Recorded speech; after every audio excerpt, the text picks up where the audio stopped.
Hello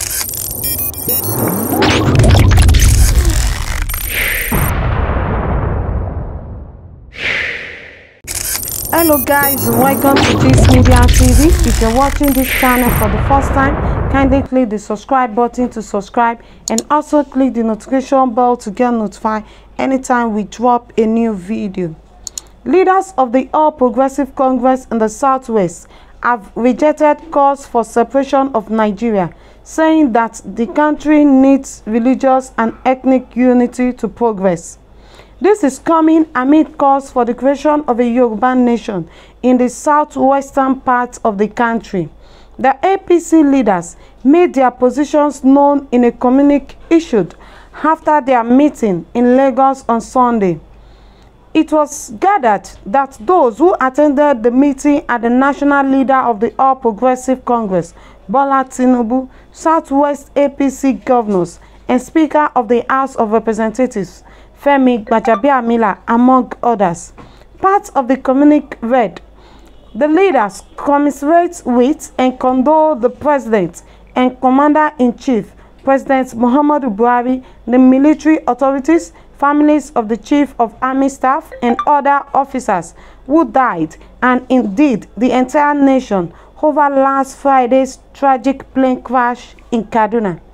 They expressed their strong opposition to separatist agitations and hate speech, while urging those indulging in such to desist forthwith. They renewed their belief in the unity, stability, and sustainability of the country. We note with significant concern the security situation in the country. Terrorism and violent criminality threaten many areas, adversely affecting the lives and livelihoods of too many innocent and peace-loving Nigerians, while mindful of the resource and other constraints facing the nation.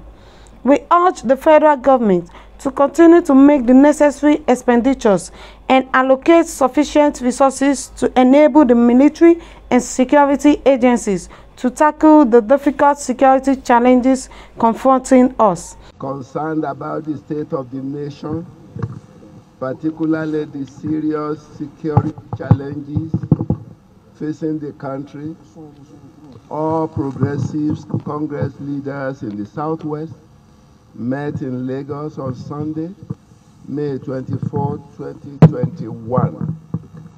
The meeting was characterized by open and frank discussions of the difficulties now facing Nigeria.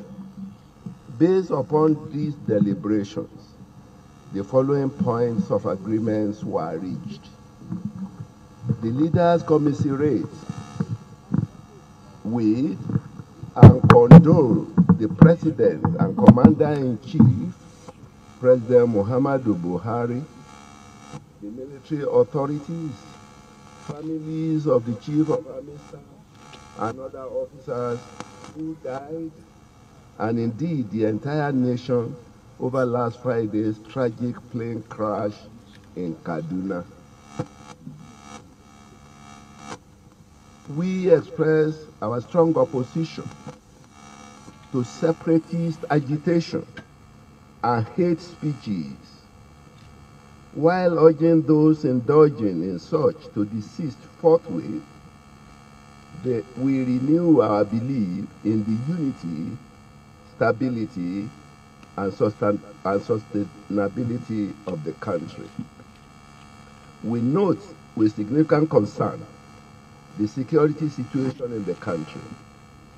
Terrorism and violent criminality threaten many areas, adversely affecting the lives and livelihoods of too many innocent and peace-loving Nigerians.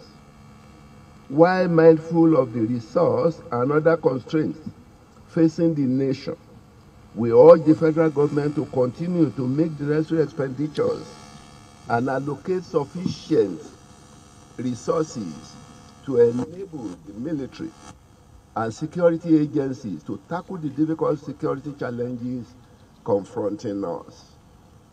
For Nigeria to overcome these challenges, we must do so with unity of purpose and action. The desire for peace and the chance for a prosperous and just society is universal and transcends all regional, religious, or ethnic divisions. Sadly, many public figures have made statements that spark division and undermine the needed unity of purpose. We urge government at all levels, security agencies, and public leaders across the country to do everything possible to prevent tension so that we sustain the necessary unity to defeat these challenges to our national security. All responsible Nigerians must speak and act in a manner that strengthens our common cause against these common threats to our collective peace, justice, and development.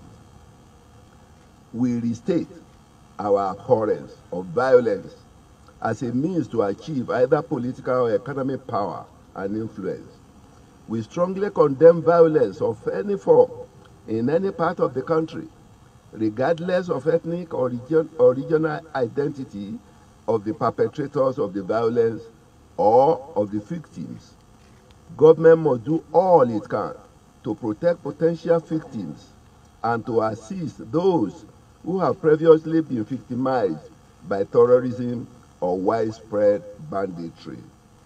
We hold to the view that through federalism, where more power and resources are allocated to the states, will be an essential part in strengthening society and improving democratic governance so that we beat the present challenges, but also engender durable peace and security. Through federalism and the reallocation of resources and authority that comes with it will empower the states to solve localized issues before they spread and transform into national ones.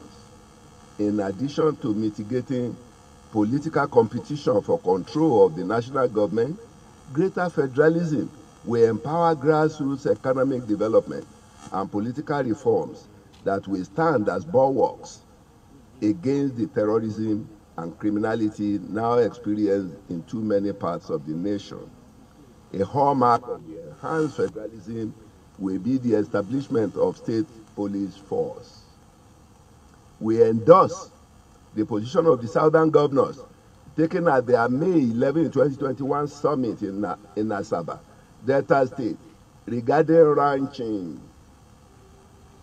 We do so because such a decision will lessen tensions between farmers and herders, while also helping the long-term economic viability of both the farming and herding communities. We are mindful of the short-term dislocation this might cause, but are also mindful that this position is in the best interest of all parties concerned. We therefore recommend that the federal and state governments cooperate fully with each other to enact the necessary measures to encourage this more effective and modern method of cattle rearing so that both farmers and herders can pursue their livelihoods with greater productivity and in a more cooperative relationship with that minimizes the friction between these two important pillars of our agricultural economy. We also thank traditional rulers for their important role in the polity and appeal to them to keep intervening in the maintenance of peace and stability.